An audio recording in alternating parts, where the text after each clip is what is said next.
Hello everyone. आज हम start करेंगे डिजिटल इलेक्ट्रॉनिक्स के basic concepts. So what is digital electronics? It is that branch of physics that deals with signals having two discrete values and these discrete values are represented by binary numbers, that is 0 and 1। जैसे हम decimal system में 0 to 9 10 discrete values पढ़ते हैं, ऐसे ही binary numbers में 0 and 1 these two are discrete values, binary numbers. जैसे analog electronics में हम कॉन्टिन्यूस रेंज ऑफ वैल्यूज़ पढ़ते हैं। सिमिलरली डिजिटल इलेक्ट्रॉनिक्स में हम बाइनरी नंबर्स के थ्रू स्टडी करते हैं। अब आज के टाइम पे जितनी भी डिवाइसेस हम यूज़ कर रहे हैं, फॉर एग्जांपल आवर स्मार्टफोन और calculator, computer, ATM, digital watch, all these are examples of digital electronic devices, क्योंकि ये सभी डिवाइसेस डिजिटल इलेक्ट्रॉनिक के प्रिंसिपल पे ही वर्क करते हैं। इसका एक एग्जांपल है जो हमारे पुराने टाइप के क्लॉक्स होते हैं, वो एनालॉग इलेक्ट्रॉनिक्स के थ्रू वर्क करते हैं। उसमें हमारे जो तीनों तरह की हैंड्स होती हैं वो इस तरह से रिप्रेजेंटेशन देती हैं, जिसमें नंबर्स को हमें खुद से देखना पड़ता है, रीड करना पड़ता है। लेकिन जो ये डिजिटल वॉच होती है उसमें नंबर्स कैसे रिप्रेजेंट होते हैं? 2:45 PM, 3:07 AM, इस तरह से। तो this is difference between digital and analog electronics. Analog electronics represent continuous amount, continuous range, and digital electronics represent discrete values, fixed discrete values। तो अब होता क्या है कि एनालॉग इलेक्ट्रॉनिक्स में कैसे रहता है, एक सर्टेन अमाउंट ऑफ वोल्टेज रहती है, 0.3 volt, 0.4 volt, 7 volt. Digital electronics क्या करती है, एक रेफरेंस वोल्टेज को उठाती है और उससे ऊपर या उससे नीचे, उस थ्रेशहोल्ड वोल्टेज के ऊपर या नीचे वाली वैल्यूज़ को लॉजिक हाई या लॉजिक लो में डिफ्रेंशिएट करती है। फॉर एग्जांपल अगर 0.3 से नीचे वाली वैल्यूज़ हैं, नीचे वाली वोल्टेजेस हैं, तो उसको कंप्यूटर डिटेक्ट करेगा लो, और इस लो को रिप्रेजेंट समझेगा कैसे? लॉजिक 0। यहीं अगर हम सपोज करें 3 वोल्ट से ऊपर वाली जितनी भी वोल्टेजेस हैं उसको कंप्यूटर डिटेक्ट करेगा लॉजिक हाई वैल्यू, और लॉजिक हाई वैल्यू को वो समझता कैसे है? बाइनरी नंबर 1 के थ्रू। मतलब जिसे हम लॉजिक हाई बोल रहे हैं उसे कंप्यूटर 1 की तरह डिटेक्ट करेगा, और जिन रेंजेस को हम लॉजिक लो वैल्यू बोल रहे हैं उसे कंप्यूटर बाइनरी नंबर 0 से रिप्रेजेंट करेगा। अब होगा क्या कि 3 वोल्ट से लेके हम सपोज करते हैं 3 वोल्ट से लेके 5 वोल्ट तक जितनी भी वोल्टेजेस रहेंगी, एनालॉग इलेक्ट्रॉनिक्स में तो उनकी एक रेंज रहेगी 4 volt, 4.5 volt, but digital electronics में वो इस कैटेगरी में आने वाली सभी वोल्टेजेस को कंप्यूटर बाइनरी नंबर 1 से रिप्रेजेंट करेगा।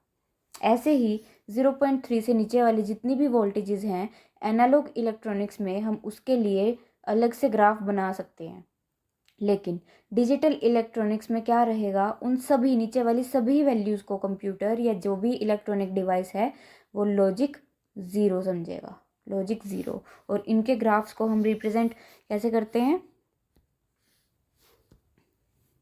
डिस्क्रीट वैल्यूज़ के through. Ground value, suppose this is 5 volt, this is 0 volt. These are values in analog electronics, but in digital electronics this is binary number 0, this is binary number 1, this is logic high and this is this is logic low and this is logic high. So these are representations of these digital devices. Analog electronics deals with continuous signals, but digital electronics works with binary numbers. So binary में क्या रहेगा? हर चीज़ या तो 0 से represent होगी या तो 1 से रिप्रेजेंट होगी। जो हमारे दूसरे नंबर्स होते हैं, सपोज 5, 45, 69, इन सभी को भी हम बाइनरी सिस्टम के थ्रू 0 और 1 की कोड लैंग्वेज में ही कन्वर्ट कर सकते हैं, क्योंकि कंप्यूटर को सिर्फ और सिर्फ इलेक्ट्रॉनिक डिवाइसेस को सिर्फ और सिर्फ बाइनरी नंबर्स ही समझ में आते हैं, इनकी लैंग्वेज ही बाइनरी नंबर्स है। अब हमारा सिस्टम ही इस तरह से बना होता है कि हम हम अपनी इंफॉर्मेशन को अपनी लैंग्वेज में कंप्यूटर को प्रोवाइड करते हैं, लेकिन जो कोडिंग सिस्टम होता है कंप्यूटर का, वो हमारी लैंग्वेज को, हमारी इंफॉर्मेशन को कंप्यूटर के लिए ईजी टू रीड लैंग्वेज में कन्वर्ट करता है, दैट इज़ बाइनरी लैंग्वेज में कन्वर्ट करता है। फिर उसके बाद काम आता है लॉजिक गेट्स का। लॉजिक गेट्स क्या करते हैं, जो भी काम हमें कंप्यूटर से करवाना है, जो भी ऑपरेशन हमें कंप्यूटर से करवानी है, फॉर एग्जांपल एडिशन कराना है, मल्टीप्लिकेशन कराना है, डिवीजन कराना है, जो भी करवाना है, लॉजिक गेट्स क्या करेंगे, उन कंपैरिजंस को, उन ऑपरेशंस को परफॉर्म करेंगे। फिर उसके बाद आउटपुट प्रोवाइड करेंगे बाइनरी नंबर्स में। अब कंप्यूटर उस बाइनरी नंबर को आउटपुट की तरह प्रोड्यूस करेगा, और फिर जो उसमें कोडिंग सिस्टम फिट होगा वो हमारी लैंग्वेज में हमारे लिए जो रीडेबल लैंग्वेज है उसमें कन्वर्ट कर देगा। इस तरह से जो ये इलेक्ट्रॉनिक डिवाइसेस हैं डिजिटल इलेक्ट्रॉनिक्स को यूज़ करके ऑपरेशंस परफॉर्म करते हैं, प्रोसेस करते हैं।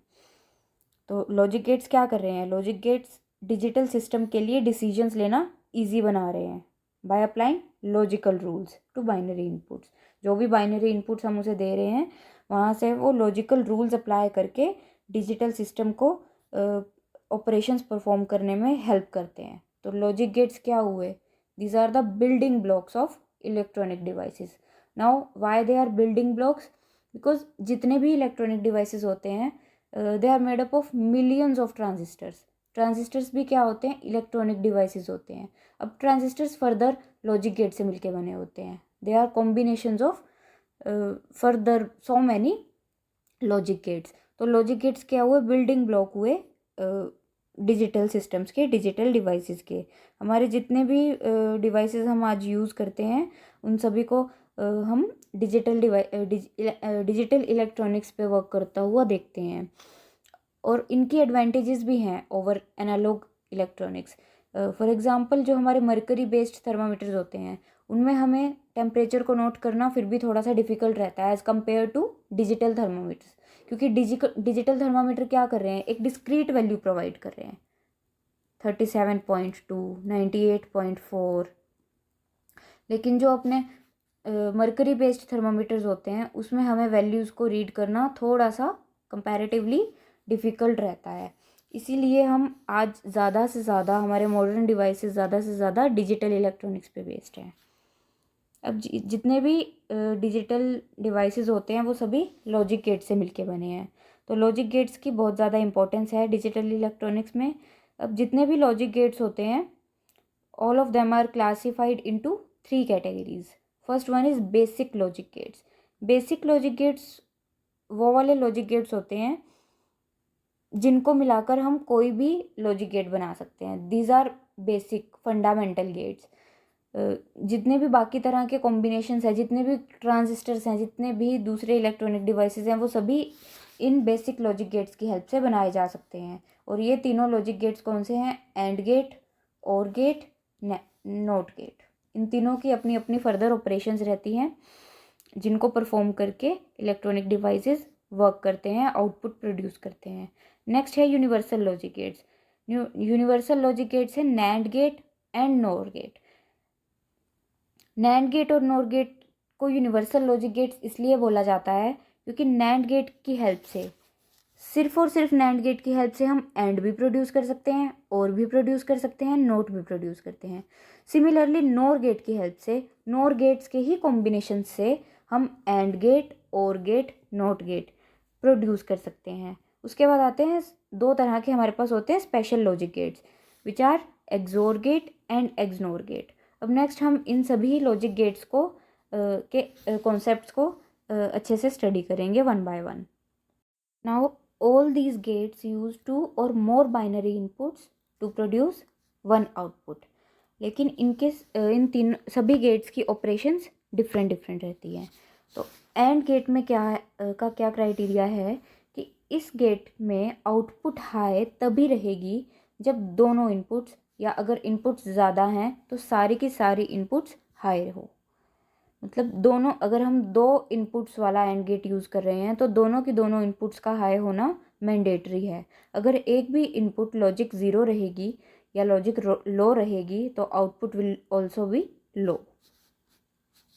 अब इसका सिंबल है दो inputs A and B and one output. इसका रिप्रेजेंटेशन करते हैं हम ऐसे। दो या दो से ज़्यादा इनपुट्स और उनके corresponding one output. Boolean equation की फॉर्म में हम इस तरह से रिप्रेजेंट करते हैं multiplication, y is equals to a and b।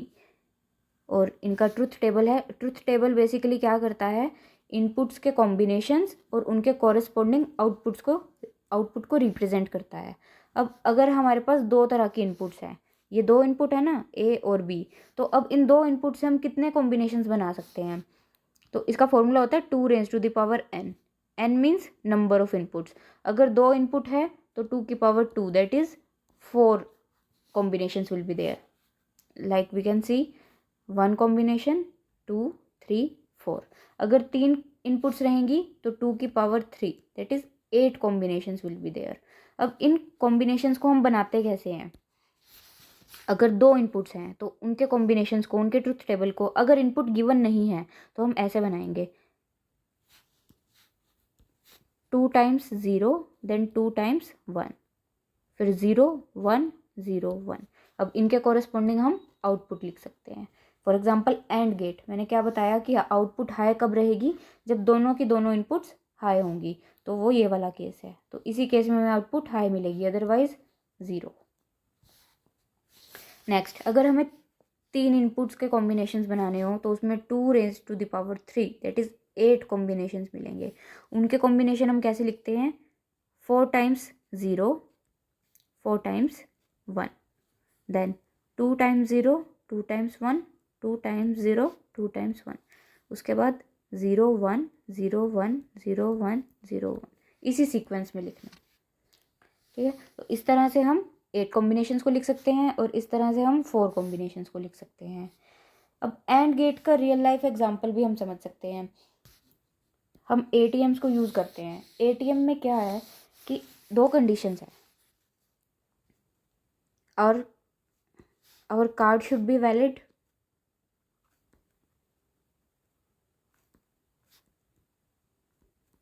And pin should be correct.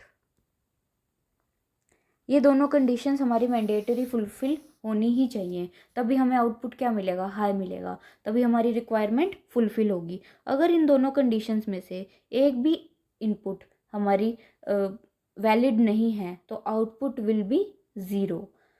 तो इसको हम ऐसे लिख सकते हैं, सपोज कार्ड इज़ वैलिड, यहाँ लिखते हैं कार्ड और यहाँ लिखते हैं पिन और यहाँ output. Suppose card is valid, तो इसको हम बाइनरी नंबर 1 से रिप्रेजेंट करेंगे, and pin is also valid, तो इसको भी हम बाइनरी नंबर 1 से रिप्रेजेंट करेंगे। तो हमें आउटपुट क्या मिलेगा? 1 मिलेगा, क्योंकि हमारी दोनों कंडीशंस फुलफिल हो रही हैं। लेकिन अगर यहीं हमारा कार्ड जो है वो वैलिड नहीं है तो उसको हम बाइनरी नंबर 0 से रिप्रेजेंट करेंगे। और suppose pin is also not valid, not correct, तो इसको हम 0 से रिप्रेजेंट करेंगे। तो क्या अब हमें आउटपुट मिलेगा? नहीं मिलेगा, आउटपुट विल बी 0। अब यहीं अगर कार्ड जो है वो वैलिड है और पिन वैलिड नहीं है तब भी आउटपुट 0, क्योंकि एक कंडीशन फुलफिल हो रही है और एक नहीं हो रही। ऐसे ही कार्ड के लिए 0 और पिन के लिए 1। पिन वैलिड है but card is not valid, तो भी हमें आउटपुट क्या मिलेगी? 0 मिलेगी, क्योंकि दोनों में से एक कंडीशन फुलफिल हो रही है और एक कंडीशन नहीं हो रही। तो आउटपुट हाई होने के लिए दोनों इनपुट्स का हाई होना कंपल्सरी है। This is AND gate. Now next we have OR gate. OR gate में भी दो या दो से ज़्यादा इनपुट्स हो सकती हैं और आउटपुट विल बी 1 सिग्नल। तो इस केस में क्या है कि output is high if any or all of the input voltages are high. या तो कोई एक इनपुट या सारे इनपुट्स हाई होंगी तभी हमें आउटपुट हाई मिलेगी। अगर दोनों ही इनपुट्स 0 रहेंगी, लो रहेंगी, तो आउटपुट 0 मिलेगी। तो अगर एक भी इनपुट हाई है तो हमें आउटपुट हाई मिल सकता है। और इसका बुलियन फॉर्मूला हम कैसे लिख सकते हैं? y इज इक्वल्स टू ए और बी। इस प्लस सिंबल को हम और से रिप्रेजेंट करते हैं और इसका सिंबल क्या है? इस तरह से, दो इनपुट्स ए बी और output 1, and that is represented by y। इनके भी वही कॉम्बिनेशंस 0 0 0 1 1 0 1 1। आउटपुट कब हाई मिलेगा? जब किसी भी एक इनपुट के पास लॉजिक हाई वोल्टेज है। इसके पास भी है, इसके पास भी है और इसके पास तो दोनों हाई हैं, तो इन तीनों का जो आउटपुट मिलेगा वो 1 मिलेगा, लेकिन इसमें से एक भी इनपुट हाई नहीं है, दोनों ही इनपुट्स लो हैं, तो इसका आउटपुट 0 मिलेगा। इसका रियल लाइफ एप्लीकेशन हम देख सकते हैं। फॉर एग्ज़ाम्पल जो हमारे सेंसर्स होते हैं, सपोज़ किसी हाउस में सिक्योरिटी सेंसर्स लगे हुए हैं। अब उनमें से किसी एक भी सेंसर को अगर डेंजर एक्सपीरियंस हुआ है, डेंजर ऑब्जर्व किया है उसने, तो जो अलार्म है वो रिंग करेगा, अलार्म से साउंड प्रोड्यूस होगी। अलार्म दोनों डेंजर सिग्नल्स का वेट नहीं करेगा, किसी एक डेंजर सेंसर के भी सिग्नल से अलार्म से साउंड प्रोड्यूस होगी। तो एक भी अगर हाई रहेगा इनपुट तो output will be high. Alarm क्या रिप्रेजेंट कर रहा है? आउटपुट को रिप्रेजेंट कर रहा है। अलार्म की साउंड आउटपुट को रिप्रेजेंट कर रही है। और जो हमारे 2 डेंजर सेंसर्स हैं वो क्या रिप्रेजेंट कर रहे हैं? इनपुट सिग्नल्स को रिप्रेजेंट कर रहे हैं। तो दिस इज़ OR गेट। अब ये क्या करता है? एडिशन को रिप्रेजेंट करता है। जो हमारे मैथमेटिकल ऑपरेशन एडिशन होता है उसको लॉजिक गेट और रिप्रेजेंट करता है। इसके बाद आता है नोट गेट। नोट गेट को हम इन्वर्टर भी बोलते हैं। ऐसा इसलिए बोलते हैं कि जो भी हमारा इनपुट सिग्नल होता है, नोट गेट उसका रिवर्स हमें आउटपुट की फॉर्म में प्रोड्यूस करता है। The output y of NOT gate is always complement of input a। जो भी इनपुट रहेगा उसका रिवर्स जो है वो हमें आउटपुट की फॉर्म में मिलेगा। तो इसका बुलियन एक्सप्रेशन हम इस तरह से लिखते हैं, y is equals to not a, y is equals to complement of a, y is equals to prime of a। जो भी इनपुट रहेगी उसका रिवर्स हमें आउटपुट मिलेगा। सपोज इनपुट इज़ 0 तो आउटपुट इज़ 1, इनपुट इज़ 1 तो आउटपुट इज़ 0। जो भी इनपुट है उसका रिवर्स नोट गेट की आउटपुट। और इसका सिंबल है, this represents NOT gate, this bubble and this triangle. If a is input then complement of a is output of the NOT gate। इसका example हम समझ सकते हैं। नोट गेट का एग्जाम्पल है जो हमारी ऑटोमेटिक स्ट्रीट लाइट्स होती हैं। अब जो ऑटोमेटिक स्ट्रीट लाइट्स होती हैं उनका क्या काम होता है? They automatically turn on at night. तो अब वो क्या करते हैं? उनमें लाइट सेंसर्स लगे होते हैं। सेंसर क्या करेगा? सनलाइट को डिटेक्ट करेगा। If sunlight is present, if sunlight is present तो वो किस बाइनरी नंबर से रिप्रेजेंट होगी? 1 से। ठीक है, तो अब क्या करेगा? सेंसर ने डिटेक्ट किया कि सनलाइट इज़ प्रेजेंट, तो अब डे टाइम्स दिन में सनलाइट प्रेजेंट है तो दिन में जो हमारी स्ट्रीट लाइट्स क्या हो जाएंगी? इसके आउटपुट रिवर्स, दैट इज़ 0, तो of. 0 means of and 1 means on.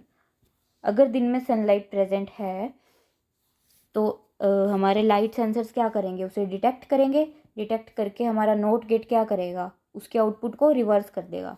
Sunlight means 1, 1 का रिवर्स 0, तो जो स्ट्रीट लाइट्स है वो ऑफ हो जाएंगी। अब रात में क्या होगा? Day light is not present, day light is absent, sunlight is absent, so light will be off because NOT gate ने क्या किया? उस इनपुट को रिवर्स कर दिया।